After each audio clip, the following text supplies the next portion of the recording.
Today's podcast is brought to you by Audible. Get a free audiobook download and 30-day free trial at audibletrial.com/spookshow. Then go over to morbidlybeautiful.com, as we are now part of the Morbidly Beautiful Podcasting Network. Now, here is a motion picture film.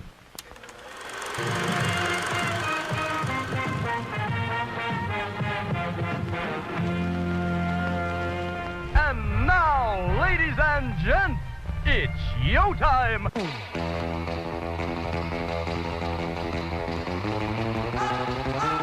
To do the binds. Say hello to my little friend! Go ahead.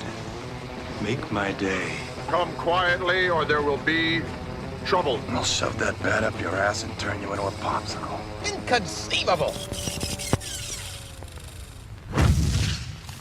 Welcome to the All-American Spookshow podcast. I'm sorry, boys. I'm afraid I can't do that. I'm afraid I can do that. Is this the Spook Show? Show nuff. That's right. It's finally time for our latest Cult Corner. And I say finally because I don't know how long we have tried in one form or another to get The Last Dragon. We fit it in somewhere, right? I think we've nominated it on polls, came up short. We had it on, like, a number of us nominated it. We'd spin the wheel and it wouldn't land on it. So we've tried to get The Last Dragon, and we finally. How did we get here? It was a last second thing by me. Yeah, yeah. I was the last one to choose. I'm like, oh, we have to do. I think you said, well, we need to do a spin a cult wheel, and I'm like, oh shit. Yeah. Yeah, Last Dragon. Yeah. That's been brought up 8 times. Let's do that. Yeah, and I'm like, I'm not gonna win. I never win these things. Yeah. And then it landed on it. So finally, yeah. So it finally lands on The Last Dragon. So we're finally here. Show enough. Literally for years, at least. Yeah. This probably predates Donnie even coming on the show. Us trying to fit it in, and it just never worked. Yeah. out. Well, ever since we started Cult Corner, right? Because that's where it's always been that we tried to get it in. Yeah. More than likely, yeah. So it's been a while. So thank God we're finally here, and we get to talk about the acting styles of, how do you say his name? Taimak? I think it's Taimak or Taimak and Vanity. Yeah. And this is the first time we've had Vanity back, anything with Vanity, and I believe since that surprise hit, Never Too Young to Die, right? Yeah, yeah. Donnie, you weren't around. I know Tiana was. I was not. Yeah, you no. got.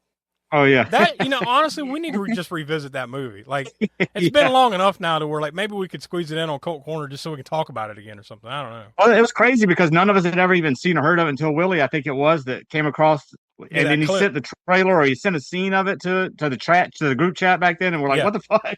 How did this how do we all miss this movie back when it came out? How did a movie starring John Stamos, Vanity, and Gene Simmons as a killer transvestite? How did it escape us so many years? Yeah. Well, we got to. And it's good. It's good in that sense of it being so bad it's good. Kind of, very entertaining, as we said. Absolutely. But yeah, we definitely need to revisit it. We need, because Tiana had seen it, but she wasn't on the show when we did it. Yeah. And Donnie wasn't on the show, so yeah, we need to revisit it in some way. Maybe we did it on Cult Corner right back then. Is that what that was? I assume. Or was it a regular episode? Might have been a regular episode. Yeah, I think it was a regular episode before you started Cult Corner. Yeah, I think you're right. Yeah. So yeah, we need to do it on the Cult. We could do it. We could justify it by bringing it to Cult Corner since we haven't done it there yet. We can justify anything. We just say we're just talking about it again. That's it. That's right. That's all we need. Because we wanted to. That and the films of Andy Sedaris. We need to get in, like there's a Miami Connection and stuff like that. We need to get in. Oh yeah. Yeah. We haven't. Hard Ticket to Hawaii. Hard Ticket to Hawaii. God Almighty. But getting back to The Last Dragon, it's similar to those in a way, except like Kung Fu, martial arts, right? Like, it's very, what's the easiest way to describe this? It's like Bruce Lee in Motown, kind of? Yeah, because it was Berry Gordy, right, that produced it, who was Motown. He was, so, he wanted literally to do a was movie Motown. He created Motown Records, right, and everything. And I think it was Motown Which Productions is why, that did this. And that's why it has all the songs, like DeBarge and everything. Fucking DeBarge. Remember the song to Short Circuit? Yeah. Here's Johnny. Yeah. When you start hearing the in Rhythm of the Night, isn't that the name of the song? Yeah. I start hearing that, I'm like, oh Jesus, DeBarge, and then here's the latest from DeBarge. Oh my God, it's been too. I mean, I've seen this movie a number of times, but it's been too long. Like, it's one of those ones that's been neglected for the last 20 years for me. I haven't seen it in a long time. See, I wonder what that's like. That had to be a good experience. Like me, this is one of those that I've been watching it forever since it came out. It probably hasn't been more than a couple of years ago by that I don't watch it. So yeah, it had to be interesting for you not seeing it in so long and then It's revisiting been a while. it. So. I mean, because to me, it's like I love this movie, and I used to love it, when I was younger and everything. But like, I've seen it enough to where like I got a lot of movies like that where it's like, all right, Yeah. I've seen it 6 times. I don't need to watch it again anytime soon. And then years pass, before you get back around to it. So unfortunately, this was one of them. But yeah, it was awesome to see it again, and we'll get into our final ratings and all that. I bet you these are going to be pretty high, probably higher than it deserves. To be, let's be probably honest so, because it's just we'll find out. It's just one of those for all of us. It's kind of a childhood movie that you kind of grow up with, and so there's a lot of those if you're being real critical about a movie, you could say it's probably definitely not deserving of what you have it built up in your head as. But it doesn't matter. Exactly. It's just that's how you see it. Kind of like Masters of the Universe. Exactly. That's not a good movie at all. Yeah. But because you can definitely criticize this movie. You could say Ty Moggs is not a great actor. No, I mean he's not. He probably wasn't that. I saw something where he was only like 18 or 19 when they did this movie, and he was learning how to act as they were filming it. Yeah. So no, and his brother that played Reggie and stuff. Is it Reggie? His brother? Richie. Yeah. Richie. Richie. Yeah. Yeah, I'm thinking Reggie from Friday 13th Part 5. Yeah. Another kid, similar age, with a similar kind of, sidekick. We're going to be getting to that. We're going to be getting to that next month. Yeah. We got another Friday the 13th coming next month. It's one of those years. Mm-hmm. But yeah, him, Richie, that played Richie, he probably hadn't acted a whole lot either. I mean, you could definitely criticize this movie for its acting and all that stuff, but it doesn't even matter. That's part of the charm of it, too. No, exactly. I mean, that's all part of the stew, Yeah. Although I will say that I think Vanity was better in Never Too Young to Die than she was in this one. This one felt a little bit more. Although this is another random thing I saw about her. Apparently, she had just left Purple Rain. She came to do this. Which, boy, that's not that this movie wasn't successful in its own right, but yeah. In comparison, there's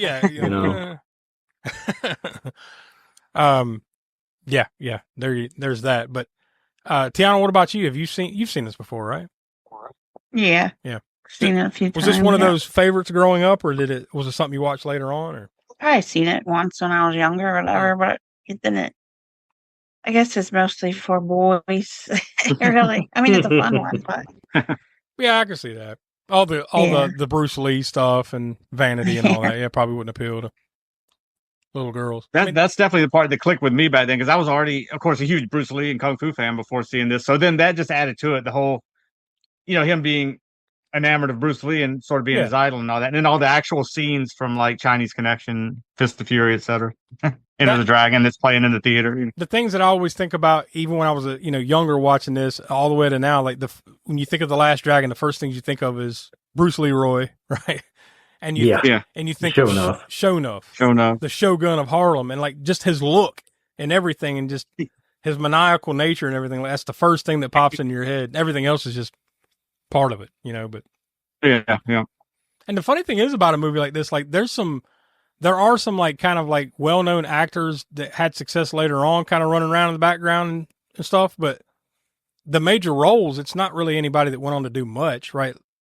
Vanity did some stuff, obviously. She had her music career and all that stuff. But like Timac, like did he? I don't know what he did. A whole lot, not a whole lot, right? Yeah.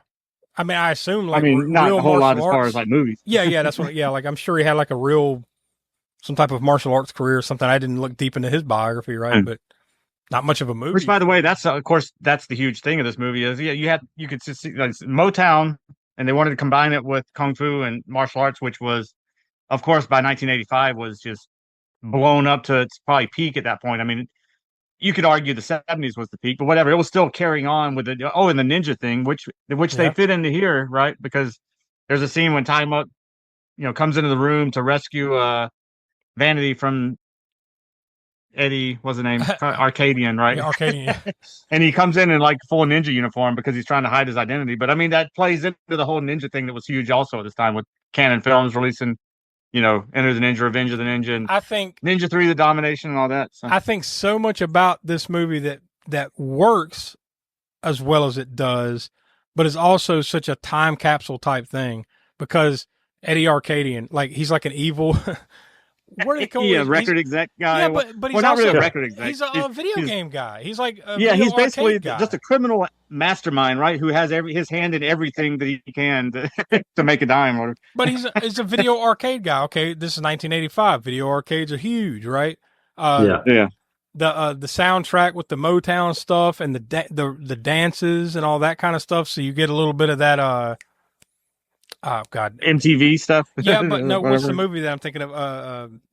Damn Flashdance? No, God damn it. The one we just did, Electric Boogaloo and all that. What is? I'm breaking. Oh yeah, breaking. Yeah, it's not full on breaking, but it feels. Yeah. A little there bit are like there that. are some breakdance scenes in here too, though. We're like, Richie, his brother. His brother just straight up popping locks out of ropes. Yeah. Like, but you. In the theater, the Grindhouse Theater, the scene where they're watching in that scene alone, you have martial arts because it leads up to a fight, right? And there, you have Bruce Lee movie playing. You have the Grindhouse itself. You have breakdancing with the boombox in the middle of the aisle, right? And then the guy is mimicking the inner dragon when he jumps on the boombox and destroys it or whatever. It's almost that like, whole scene is just awesome. That whole scene too. I'm sitting there like you'd almost want to be there in a theater like this, but then you also would be like, "Shut the fuck up! I'm trying to watch the movie." So it's like, well, that's part of that Grindhouse thing, I guess, too, right? Yeah, I guess, back then you would get people that would be drunk as shit or high and all that, and they're yelling at the screen, and then you would think.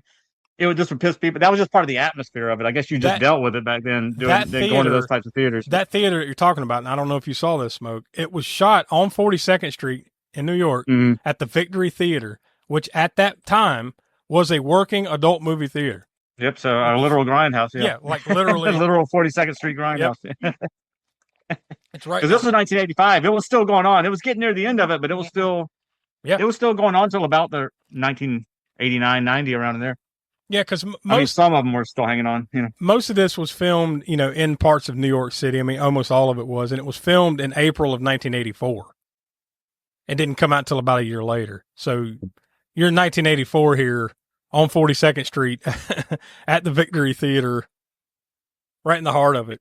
I just love that it's like an operational adult theater that they. Yeah, I guess they rented it out just to film these scenes or whatever. But that's awesome. Yep. Which I'm sure they probably the person that owned that theater probably made more money from them, renting it out for the scene than they did their usual, in probably a whole week worth of the patrons, going there. I would imagine so, unless they got some kind of cut deal or something like that because it's Motown and Berry Gordy and all that stuff. Like, yeah. There was a budget of $10 million for this movie, which that's crazy. I mean, not that it looks bad, but like I don't know if you necessarily see $10 million worth of movie here, but. Whatever. But it did go on to have success. I mean, it made $33 million in the box office. It's nowadays, obviously, it's considered more of a cult classic, obviously, right? But it was financially successful, though. Did y'all see it in the theater back then? No, I didn't.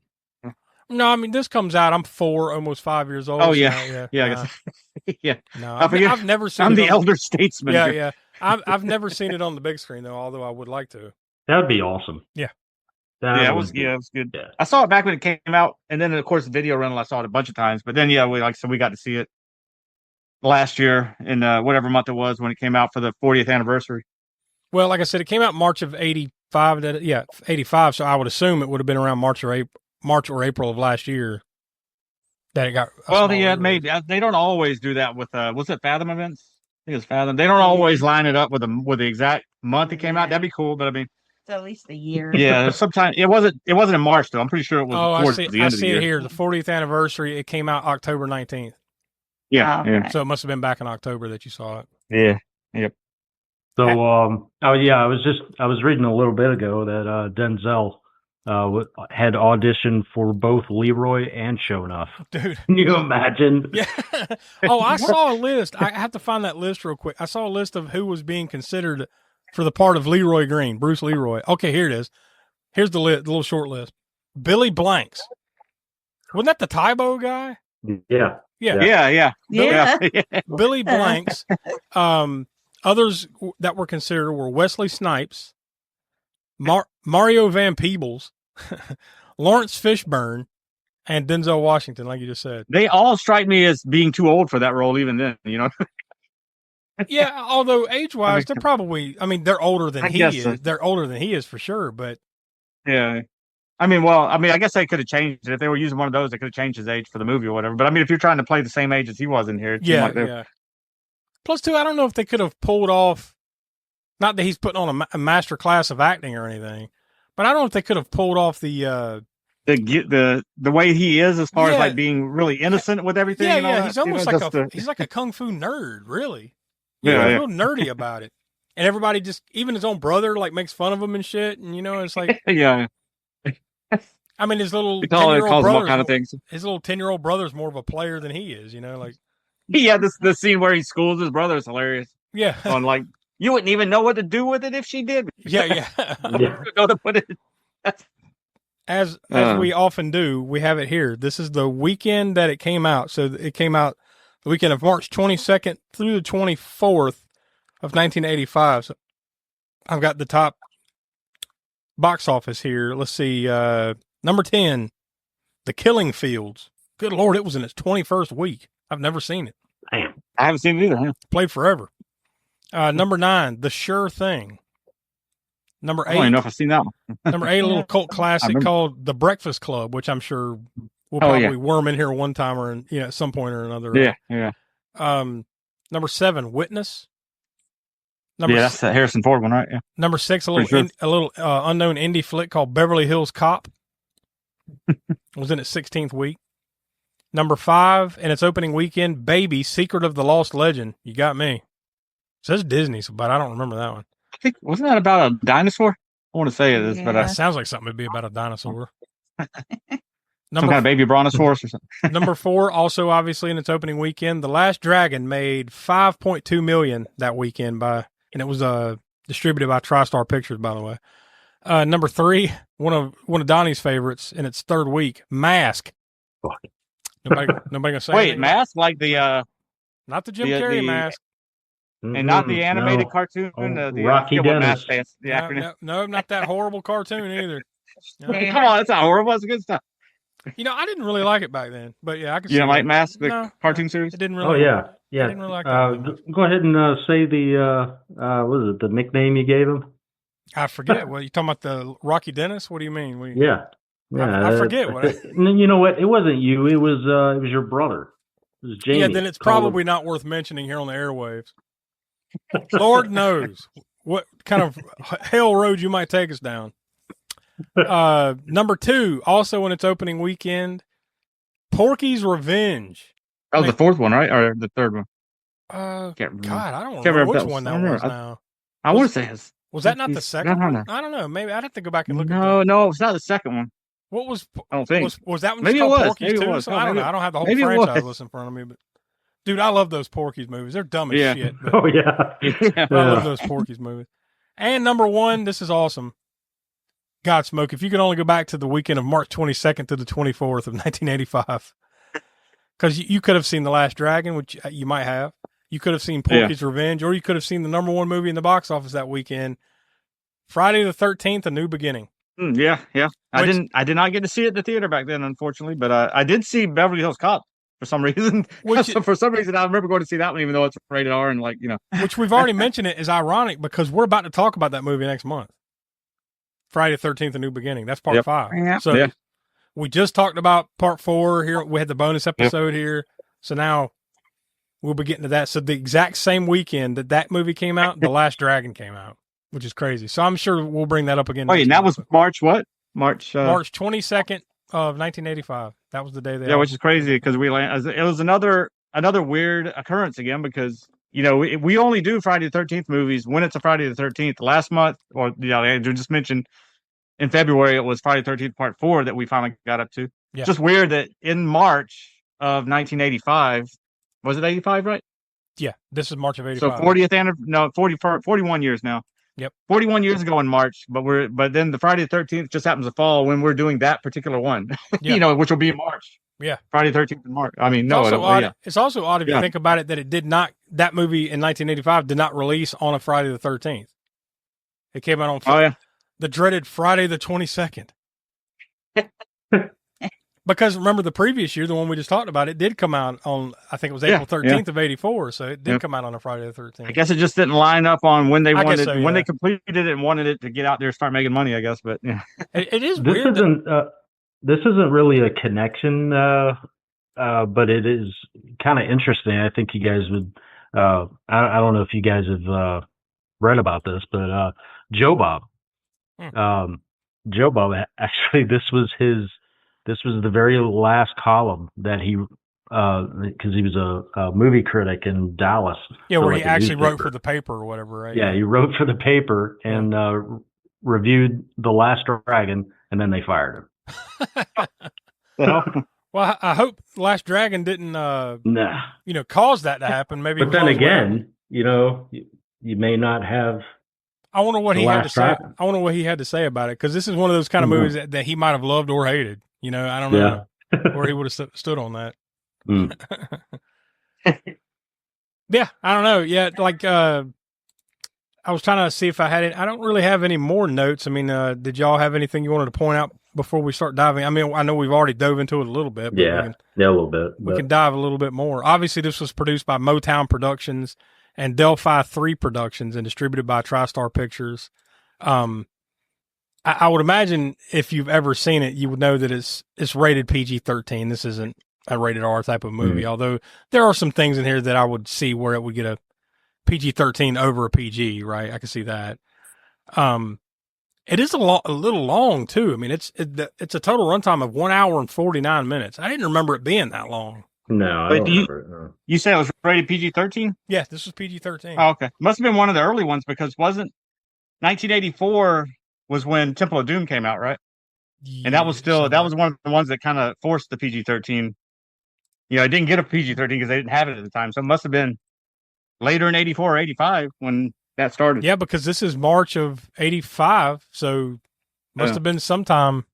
Because it was Gremlins and Temple of Doom that kind of, that made the MPAA say, hey, we need, or whoever, they need to come up with some middle rating because they pushed the PG-13 too far or something. Well, they pushed the PG too far, rather. Not that there's much craziness that happens in this movie on that level, but I could see why it would get a PG-13. There's a little bit of sexual innuendo type stuff and violence. Not like gory violence, but some curse words, but nothing more so than what shit. A couple times, maybe shit, and So I could see where there's enough to kind of give it that PG-13 edge.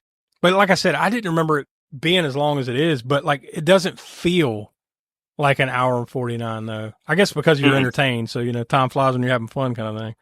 You're not staring at the runtime like, oh, fuck. Yeah, still an hour of this. It's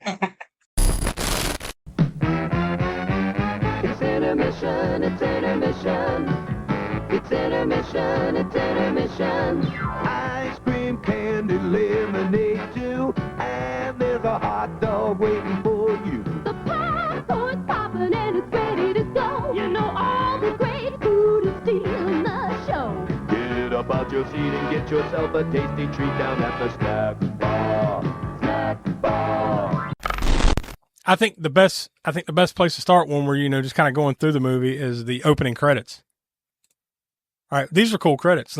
I know we joke about that, but these are actually pretty cool. Yeah. But it's just him like doing martial arts moves and all that shit. So it's pretty cool. Yeah, with the glow song, right? Going in the full on lyric version of the glow song. That's another thing to mention too. The glow, like it's never it's never really fleshed out and explained all that well either. It's just the glow. No. It's some high level of martial arts that you achieve through something. You get to a point where all of a sudden now your energy can be focused and you glow. Yeah, I don't know the only thing I can think of is that it was kind of tuning into the whole, the force of Star Wars a little bit, pulling in a little bit of that, just 80s off, using that animated glowy effect around things like a lightsaber would use or whatever. They wanted to pull some of that in, maybe. Oh yeah, and fast forward to the final battle between Shonuff and Bruce Leroy, the glow. Yeah, Shogun has a red glow, which again, right, playing into that. Yep, red being bad, Star Wars evil. You just randomly discover like, oh shit, he's got the glow, but he's red, and he's everything he does is like shooting red sparks and stuff. But then when Bruce Leroy achieves the glow, his is gold. He's got like a golden hue. And then he starts doing the same Bruce Lee slow motion moves with the arms with the song. Yep. The Last Dragon. Oh, so good. So good. But yeah, I love the red for bad guys on the glow. Eddie Arcadian and his girlfriend, Angela. So a big part of this movie is the fact that this dude has his girlfriend that makes shitty music. Yeah. Right? And he wants the local VJ, which is Vanity, to play these music videos on her show, right? What was the name of her show? Seventh Heaven. Seventh Heaven. Seventh Heaven. Yeah. She's got like it's like Soul Train or something. It's like a hit. Like Soul Train. Yeah. So they want her to play these videos. She said, "No, I guess this shit sucks. We're not playing it." So, and she's played Eddie's girlfriend's like what Madonna versus like sort of like a really bad version of a Madonna, Cyndi Lauper kind of typical 80s. Yeah. Type, do y'all remember her from Earth Girls Are Easy? The actress, I guess. Now man, no, but now that you say that, yeah, that's another cult corner. I'm almost positive that one's been nominated as well, and we just never. Yeah. That'll be the next target for the cult corner. But yeah, like I'm guessing like I'm not going to play this shit, so he's just trying to force it. But yeah, you're right. That's exactly what it is. It's like Cyndi Lauper, Madonna. This is 1985, early 85. Yeah. So yeah, this is this is that rock and roll wrestling connection. That rock and wrestling connect. This is that time period, you know, the MTV. Yeah. This is that. You're right in the heart of it. So this is almost, I guess, in some way, like an that a little bit. You know, like, oh, that shit sucks. You know, Motown's where it's at. You know, I guess it's kind of what they're. The master that he's trying to find in this, what is it, like a restaurant or something? These guys that keep kicking him out and not letting him come in. Then he eventually finds out. Because his master told him earlier that, you know, because I guess the whole thing was his kung fu master deemed him to be ready. You know, that he's taught him all he could teach. But Leroy's kind of like used to, you know, I need, you know, there's more to it, right? I need the black belt. I need to go to this level. I need to do that. So then he sends, okay, well, since he feels like he needs that, he sends them on this chase to find the master, right? Yeah. At this fortune cookie place. And it turns out to be a robot, a robot that just prints out fortune cookies. It's AI, man. It's early versions of AI. Like busting off like fortunes for fortune cookies. But the name of it, is Some Dumb Goy. Like some dumb guy. Like there's a joke there, but I'm not going to go there. Yeah. I'm not going to go there. Some dumb guy. That's the joke. Some dumb guy that's just writing all this shit. Yeah. Right? Yeah. There you go. Yeah.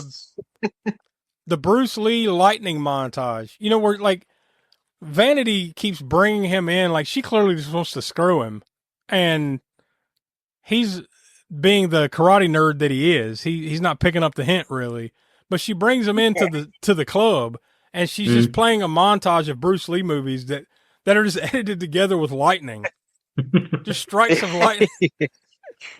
I mean, it's awesome, but it's also like, what the fuck? Yeah.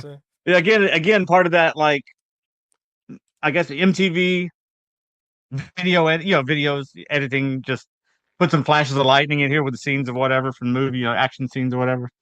So very MTV-ish, like music video-ish, right? Because that's what she does. But she's trying to make out with him, and a bunch of I guess this is the Shogun's dudes just bust in and start attacking him or whatever the hell. Maybe it's Arcadians guys, whatever. He gets attacked. And one of the dudes just grabs the nunchucks and just bites through him. And not like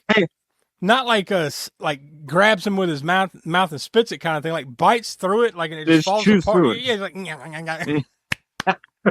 what do you do? But he just breaks them in half, but not in the middle, like through it chews them in half. The wood part of the nunchuck. I love that. Yeah, I pointed out earlier, I had it in my notes, Richie, his brother, gets tied up and gets kidnapped or whatever. And then how he gets out of the ropes is he like popping. He's doing the worm, the breakdance, the worm. But he's popping and locking as he's trying. Yeah. And it's effective. He actually gets out of the ropes doing this. That was some good shit. That was good. Oh, also, did you notice, this gets me every time. I don't know why. This is a little irk. It's funny, though. It's just whenever he's up on the roof, talking talking about Bruce Leroy, Hmm. and at their apartment or whatever. And then his brother, goes to call him in. He's calling his name out, but he says Reloy.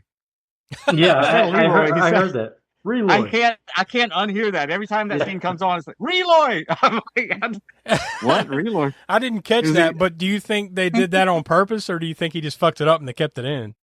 I think so. I think they just probably fucked it up and he kept it in. Maybe just read the name wrong. I mean, maybe he's dyslexic. I don't know. Yeah, maybe everybody just got dyslexic. Yeah, fuck it. We're not wasting film on doing that again. Yeah. Or they just thought it was kind of funny, and they kept it in there afterwards after the mess up. Because I mean, it's not like they didn't have the money to reshoot. $10 million movie. True. And too, like, it does kind of play into his character how he kind of like shits on his brother all the time. His older brother. Oh yeah. Who could kick his head off, but he gives him shit because he thinks he thinks he's cooler than him. I thought it was funny how his brother, you said like Vanity's always coming on to like every scene after she gets rescued by him the first time, every scene after that, she's like trying to come on to him, right? And he, him being innocent doesn't pick up on that at all, and he's trying to act like he's like a celibate monk, is what he's trying to act like. Yeah, that's about right. Yeah, but it comes off as just a karate nerd to me. Like he's just like, no, I'm only serious about this and nothing else, kind of thing.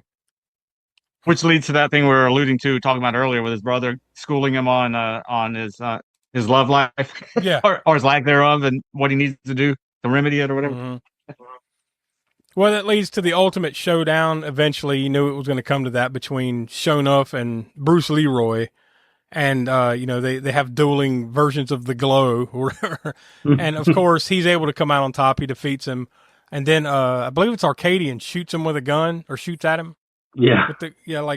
By the way, that dude's crazy as hell. Like, and it really seems like for no reason other than, like, he just slipped into the abyss. Like, there's no reason for this. Like he's just like, fuck this guy, I'm gonna get him, but he shoots a gun at him and he catches the bullet in his teeth. It looks like, oh shit, he's been shot, and then he looks up and ding, he's got the bullet. The whole thing though that's weird. Remember at the very beginning, going back to the movie theater, when Shogun's talking to Bruce Leroy when in the movie theater, and he's talking about he's apparently been known for catching bullets then with his teeth. Remember? Uh-huh.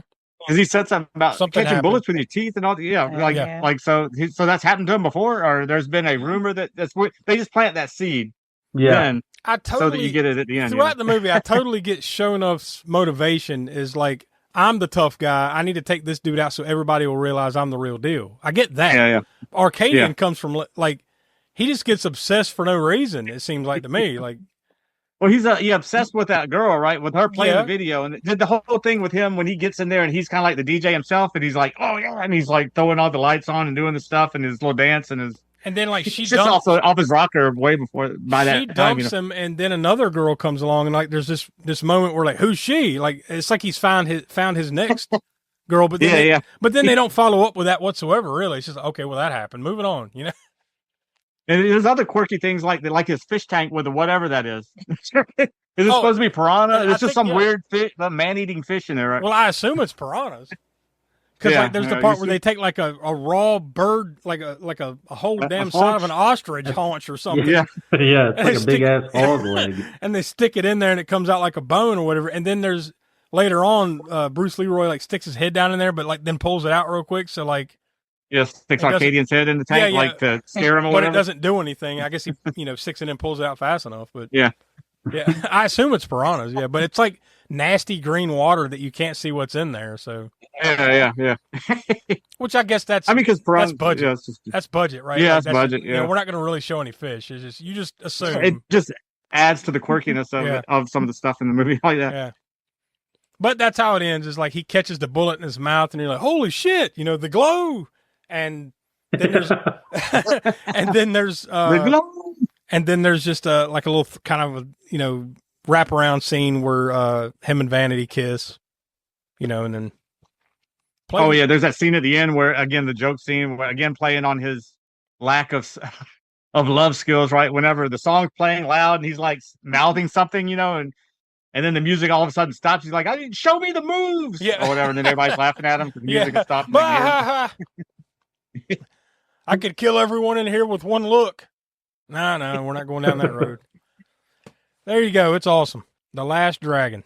Oh yeah. Smokey, you're the one that nominated it this time around, and you actually landed it. So we'll let you go first. What's your thoughts and your rating on it? Oh yeah. Well, I'm sure it's not it's obvious, right? I love this movie. Been trying to get it on the wheel for a while now. All of us probably have at some point nominated. Feels like it. Yeah. And one I've seen many, like I said before, many times in the theater when it originally came out, and plenty of times on video, and again in the theater last year. I was already well into martial arts. I think by the time this one, I'd taken, this type of movie and others like it, being a fan of Bruce Lee and Chuck Norris and all that. I'd already been like karate when I was like probably 9 years old. And then something happened with that school and it closed down. And later on, pre-high school and stuff, going into sort of junior high, I guess, and all the way through when I graduated, I was in Kung Fu. So that was just a thing. It was, I loved it, but also just everybody loved martial arts back then. Whether you were doing it or not doing it, you were watching it, right? Absolutely. It was just such a huge part of the 80s, from whatever, karate, Kung Fu, ninjas, Taekwondo. I never took one karate, Kung Fu lesson or anything, but I loved these ninja movies, this type of stuff. Yep. I just ate it up. Bruce Lee, all of it. Yep.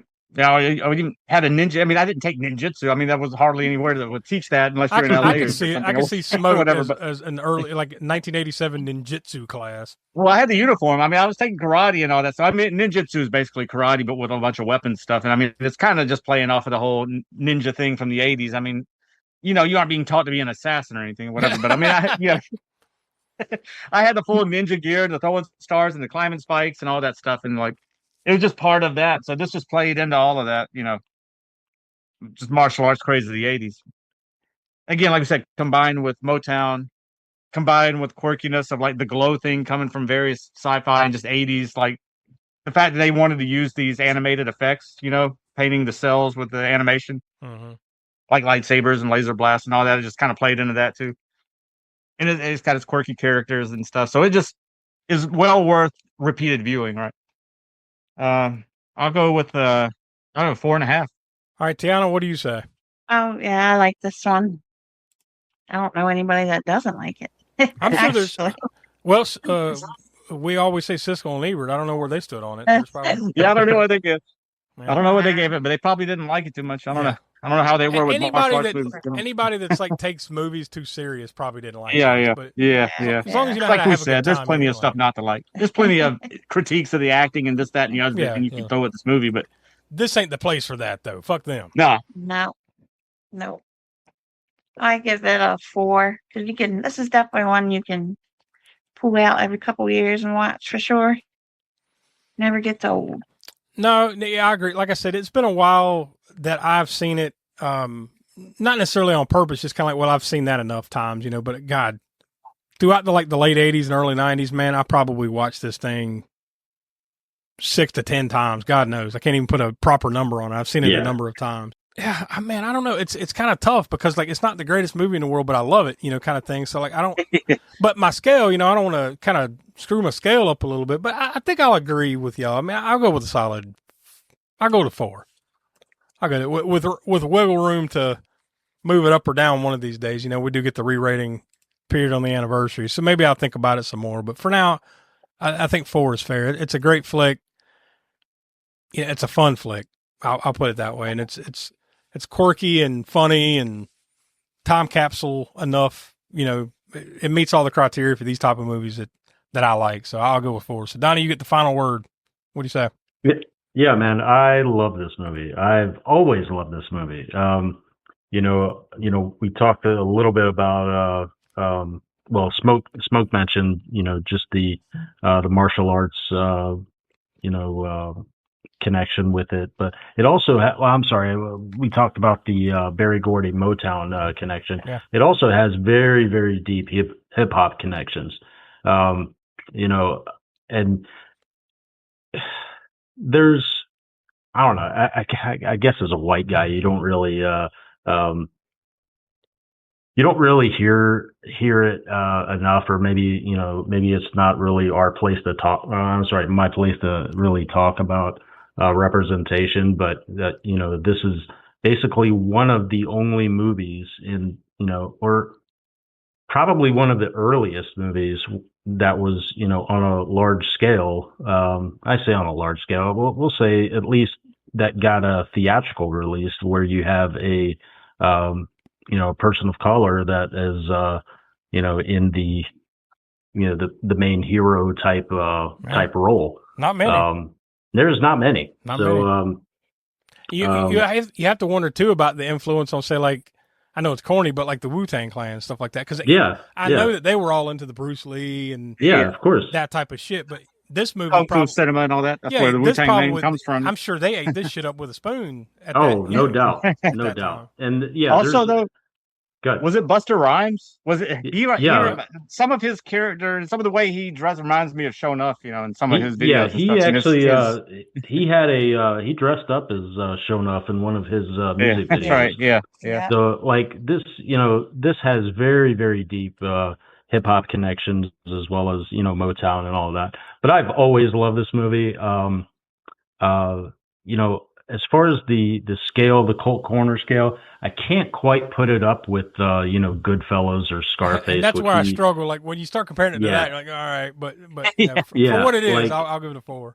Yeah. So I can't quite put it in that realm, but I do love this movie, man. Yeah. I'm gonna say 4.5, and I don't think I'm gonna move from that. I love this movie so much, but it's just like you said, it's such a time capsule, and God, man, I love this fucking movie. Well, there you have it. If you put all of our scores in a blender and spit them out, it'll come up to exactly 4.25 out of 5. So we obviously highly recommend it. We've gushed about it for the better part of the last hour or so here, so you know where we stand. Go check out The Last Dragon. First chance you get if you've never seen it. I think I'm just blanking on how hard it was to find it streaming. It was around. I think maybe it's more of a rental, but that kind of stuff changes month to month. Honestly, if you like this kind of shit, go buy it. I'm sure there's multiple. This one's easy. Right? This one's easy to find. Yeah. It shouldn't be too difficult. So yeah, there you go. We don't do kill count, gore score, and all that jazz, but we let Donnie have his moment, and we let him do the cult connections. Where's the cult connections? Come out and play. Yeah, so this one, I won't say it's a little surprising, but I do have an honorable mention. So on the cast side, we talked about Vanity, who plays Laura Charles in The Last Dragon. Talked about her on Never Too Young to Die. And then also, which is probably went under the radar of you guys, I didn't hear you mention him, but Christopher Murney, who plays Eddie Arcadian, he was also in Maximum Overdrive. Oh, yeah. Yeah, he was. I knew the dude was fucking like. Yeah, he was familiar, but I didn't look it up. I didn't look it up. Yeah, same. So I didn't catch it. Good call. And this next one you wouldn't have caught unless you just remember it, but. Lou David played the headline killer in The Last Dragon. He was one of the, one of the villains, or he was like associated with one of the villains. Is this one of like the weird goons? Yeah. Right, he brought in like the really strong guy and just the odd looking, like they look like castaways from Over the Top. Yeah, basically, yeah. So. He played Cropsey in The Burning. What? All right, that's crazy. Yeah, he was Cropsey in The Burning. So that's the cast side, and then on the crew side, we've got makeup effects artist Alan Weisinger. He also was makeup effects artist on Goodfellas and The Silence of the Lambs. How? And the honorable mention from this to that. Right. Yeah. Well, wild, huh? Yeah. All right. So the honorable mention goes to Gary Zeller, who is he was basically a special effects creator for when he did Dawn of the Dead from '78. He was one of the special effects artists for on Tom Savini's crew. That's a very special honorable mention. Yeah, and that's pretty cool when you think about that, because I mean that was very, very localized to Pittsburgh area, and then he went on to do something, bigger. I never looked at the root, the quote unquote Savini tree, but I'm sure there's a lot of roots in that tree. And a lot of guys went out to do, branch out. And stuff. There's got to be tons. But not to mention the fact that he had a school and all that shit, right? Or still yeah, I think it's still going on, right? Yeah, Isn't I guess so. The Yeah, school's still. I assume. So yeah, some crazy connections, man. You never would have thought. Yeah, no. There you go. That's what's always interesting about the connections. So another good addition. Well, there you go. The Last Dragon. We finally got to it. Thank God. Next month, not next month, almost next month, but next week. Tiana, it's your pick. And the only criteria that you had, obviously, that it's a horror movie, it just had to be an older one. So this is what is older, 1969. No, this is vintage, I believe. Yeah. Yeah, so that's 1969 and back to fucking as far back as you wanted to go. So what'd you pick? I ended up picking actually a classic that not very many people have seen. It's got very high ratings for a reason, but Peeping Tom. Yeah, it's from 1960, which is the same time Psycho comes out, right? 60, 61, whatever. And I've never seen it that I recall, but it looks very Psycho-esque or Hammer, something Hammer or something like that. It's kind of just quick glance. I didn't watch a trailer or anything. Just looking at it on the surface, it kind of looks like that. So we'll all find out next week together when we peek through the window of the Peeping Tom. I assume it's about a dude in the window. Who knows? I guess we'll find out. I don't know. Wasn't there a G.I. Joe character called the Peeper or the Peeping something? He came with like a like one of those flashlight stethoscope looking flashlight things. I don't know. That's weird. Yeah, I think that was maybe a different country. That might have been one of those ones you had to mail off for with Sergeant Slaughter or something like that. I don't know. All right. Well, there you go. That is it for this week. So go over to aaspookshow.com. Check out all the stuff that we have over on our YouTube channel, including Grindhouse Gutter, the all new, slightly different format over on Video Vortex, and of course, one of the fan favorites, Hammer Horror in Order, where this month we have worked our way up to The Witches. We're still in 1966. So that'll be coming out later this month. So you want to go check all that stuff out. So for Donnie, Tiana, Professor Smoke, I'm Josh. We are the Spook Show, like I said off the top. Show enough. As you leave the theater, folks, please be careful. Don't let this happen to your car. Be sure to remove the speaker before you leave. If you should accidentally pull a speaker loose, please turn it in at our snack bar or box office. Thank you.